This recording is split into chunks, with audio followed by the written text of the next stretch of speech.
Now let us generate an array of 100 elements, we say, and then convert it into a 10 by 10 array. That is a 10 cross 10 matrix, for example. So our aim is to make array with even numbers of elements and make a 5 by 10 matrix out of it. Okay, so as you can see, as the REPL representation is this 0 to 99. Now out of this I want to generate an for using indexing with boolean arrays. First of all, I will generate another array, that is array b. So b will be something like this, and it will now when b will be something like this, which is not equal to 0. So b is a now store a matrix of boolean values where the value is true when the element of a is divisible by 2, and the value is false when the element is not divisible by 2. Okay, and we have to reshape it by 510 operator. Now we will do this slicing operation in it b, and I will reshape it in 5 by 10 size. Okay, so it will give me elements with even arrays. So this is the example for understanding the indexing with boolean algebra. Let us proceed further to our next slide, that is arrays and matrices. So even though the Python object ND array or simple arrays looks like defining matrices, they are not the same. Arrays perform element-wise operators well, but they do not reflect the same behavior as that of matrix operations, which are defined in linear algebra. So matrix objects can be defined using numpy.matrix function. A numpy.matrix is a specialized 2D array that retains its 2D nature through operations. Certain spatial operators such as multiplication of matrices or matrix power are defined for them. So let us demonstrate it in our Python console.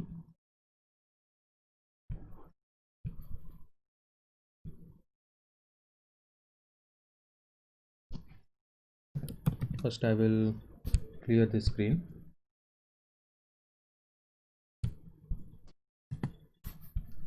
Now I will generate an array similar to the previous example, array A, which has a range from 0 to 10. Okay, and I will reshape it into 2 by 5 matrix. So A is from 0 to 9. Now you know what is the type of this matrix, array. So this is anti-array. Okay.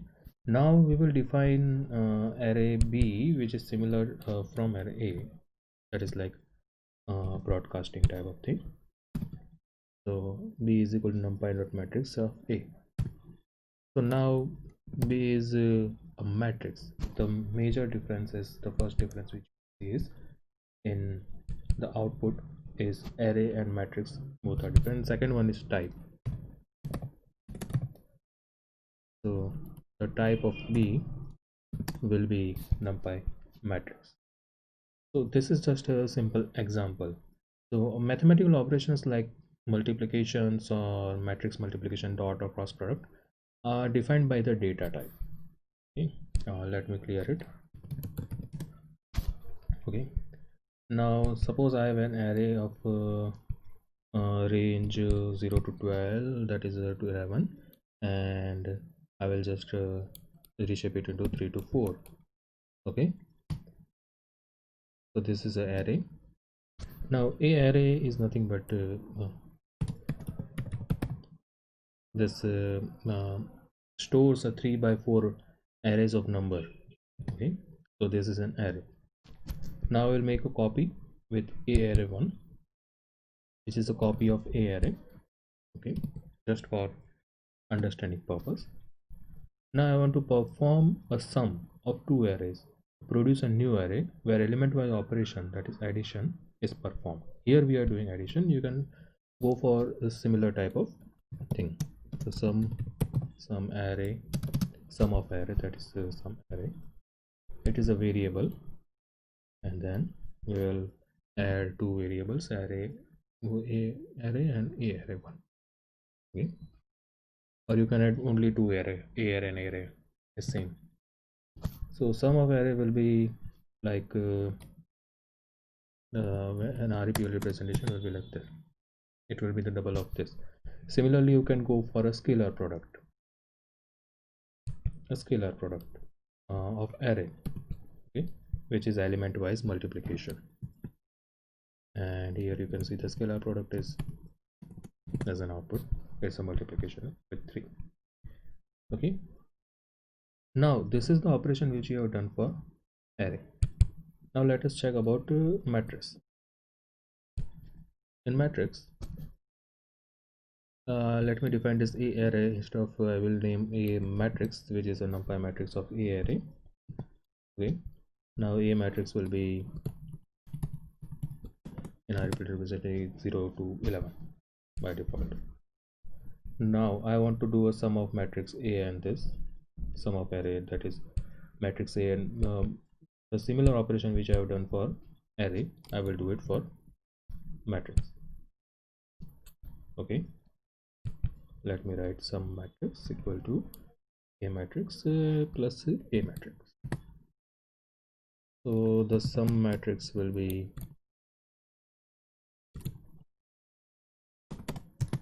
this. Now let me do the scalar multiplication, which we have already done in the previous example for matrix. Scalar multiplication for matrix, and the output will be similar to the previous one, m, in this example. So if you want to check the transpose of array, we can use dot t transpose of array, that is rows and are copied and exchange, columns are copied and exchanged. Let us check what is. So this is a transpose of array. Similarly, matrix transpose can also be done, which we have defined already, that a matrix dot t here perform the transpose operation, and here you want to check the result. The results are almost the same. If you want to check the dot operation, dot product, okay, we can use numpy dot function. First of all, let us check about array. So dot array is this dot product of array and matrices. Similarly, if I go for matrices, the output will be the same. That is the same.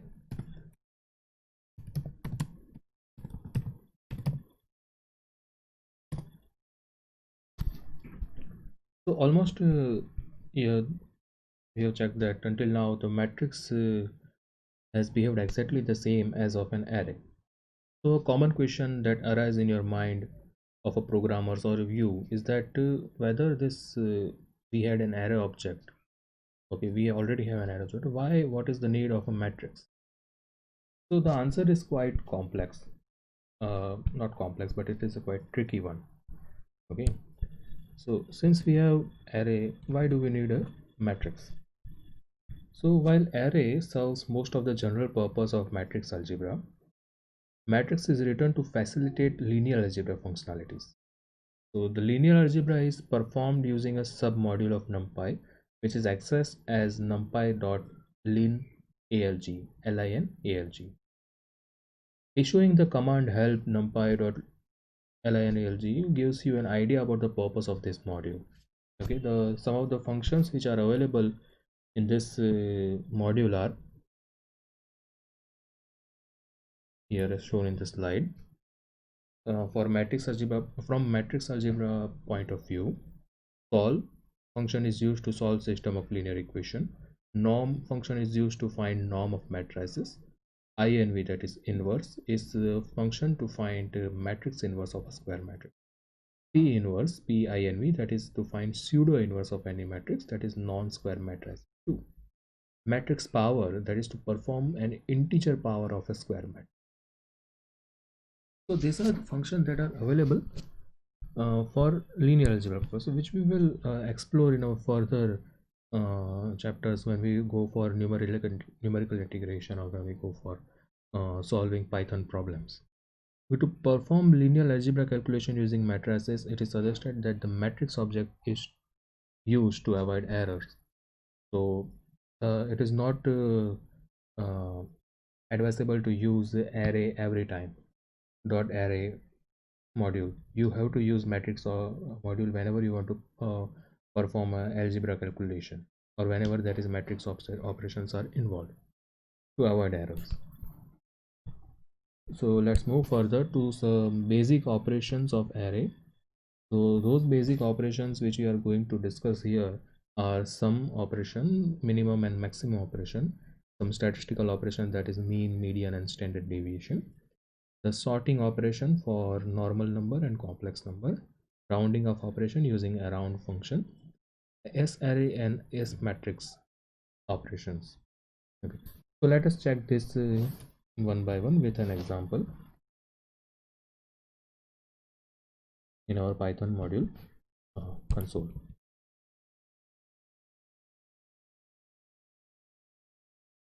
First of all, let me clear this screen, and now let us check how to do this operations. For example, let me just create a array for creating an array sum of operation. Let's create an array a that is a arrange 25 numbers, the first 25 numbers of the system. Now I want to find the sum of this number, so I will write sum of a and it will give me an output.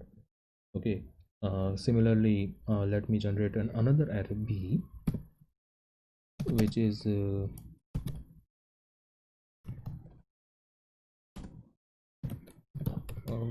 array of 2 dimensions, that is 2 cross 2. Let me divide into 5 by 5 matrix. Okay, SHAP.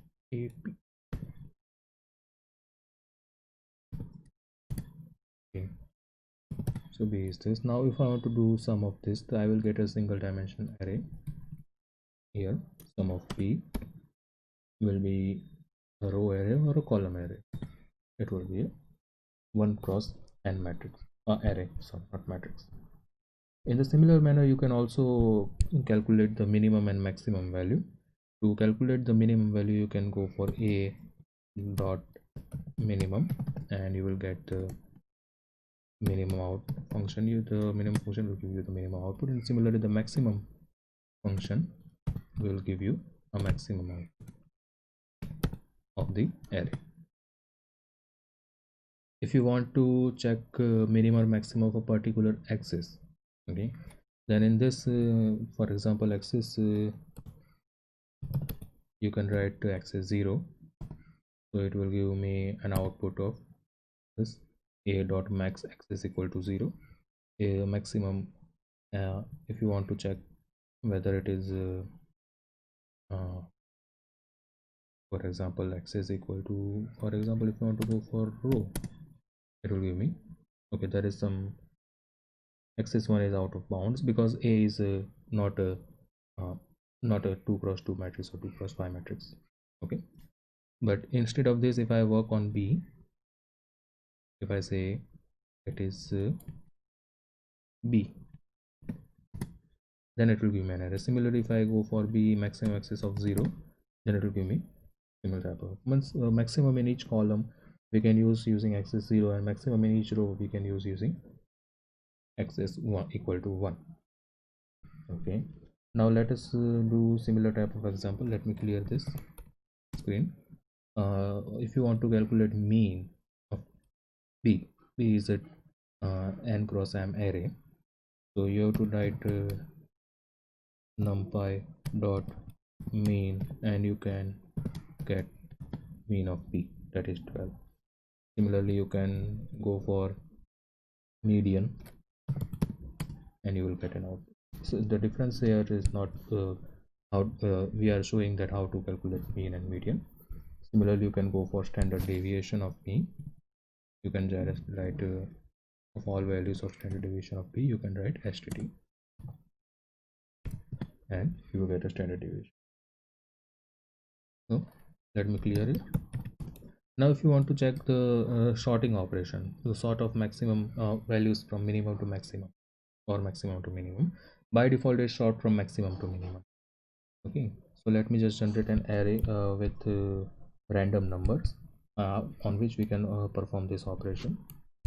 So let us say a is an random number of 3 into 4. So as you can see, a is this not sorted in proper manner. If you want to sort, you can just write numpy dot sort and then numpy dot sort and I will write here a. So the output will now be sorted from minimum to maximum. Okay, now in the similar manner, if you want to sort along columns, okay, here is a 3 cross 4 matrix. If you want to sort along columns, in the previous example, as we have done in maximum and minimum, you can write x is equal to 1 or 0. You can sort along columns or rows. Okay, similarly, if you want to go for rows, you can write 0 and you will sort along rows. Okay, a variety of sorting algorithm exists. The choice of the algorithm can depend on the requirement for average speed, worst case scenario, or workspace size and stability. NumPy documentation at this list 3 choices as follows. Okay,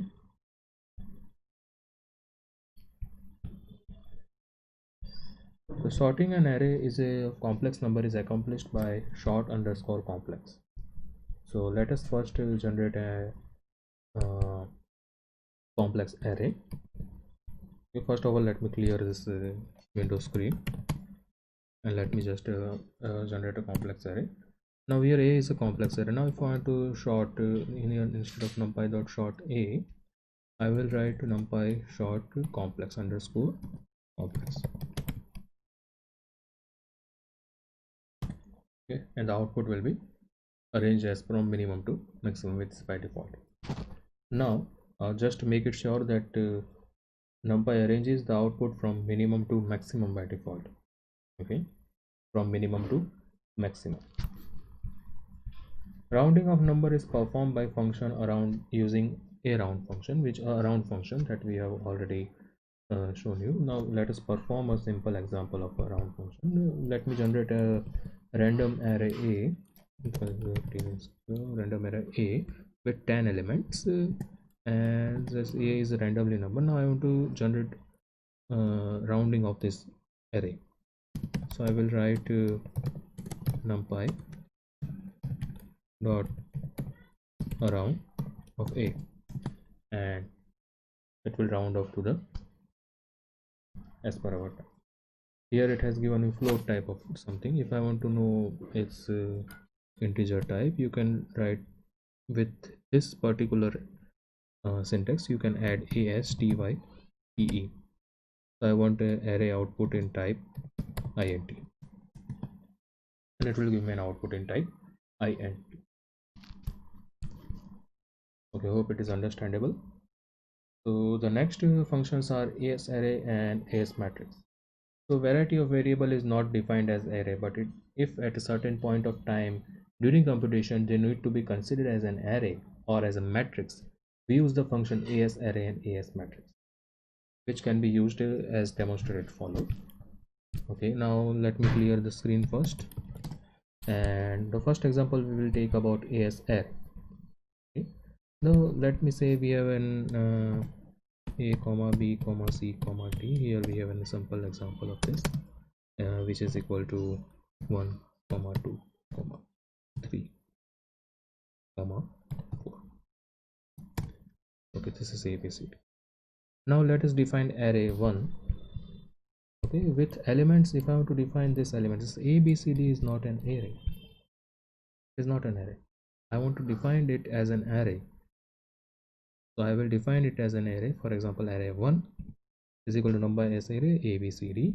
So array 1 will be now an array of 1 2 3. Similarly, I can go for matrix in similar manner. If I go for matrix, if I want to define this numerals as a matrix, I can define it as a matrix, and matrix 1 will be 1 2 3 4. For example, if I write a string hello world, which is just a string. Okay, this is just a string. It is not array, it is just an element, a variable with hello world in it as its content. If I want to define it as an array, okay, what I will do, I will generate an array 2. As an array, I want to define this string, a particular string, as a, so I will write numpy.as array, and in bracket I will write string. Okay, and the array 2 will be hello world, and with data type is u11 encoded. So this is just an example which, with 11 characters. You can use any type of in between during computation. If you want to generate an array, you can use as array function. In matrix, you can use as matrix function.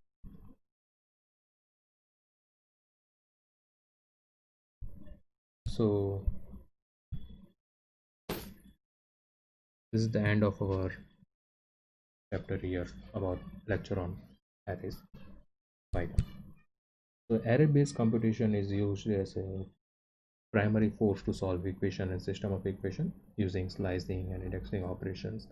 It provides powerful tools to manipulate data using a program. But since we are using interactive text on Python, and discussion about all the function indexing and slicing is out of scope here, but I recommend you and encourage you that you please go through different open materials that is available, open source materials available on Python, and you can go forward and you can ask your doubt to me. Discussing all these facilities on array multiplication and manipulation that are present in NumPy is beyond our scope of this lecture series. Moreover, new functionalities are added within each new version, moving from Python 2 to 3, 3.5 to 3.78. Okay. However, some quite important function has been discussed here. Besides this, Python's ability to flexibly create a variety of array and to compute using various mathematical functions make it one of the most preferred language in the field of computational physics and mathematics. Another fact that make it preferable programming language among members of scientific community is its ability to plot publication quality graphs with relative ease, and this we will discuss in our next lecture. So our next lecture will be on plotting, and we will be using Google Colab platform for that, since as it would be multi-line code and it would be easy if we perform over Colab function. So thank you for now. Enjoy learning. Happy learning. We'll meet you in the next lecture. Till then, goodbye.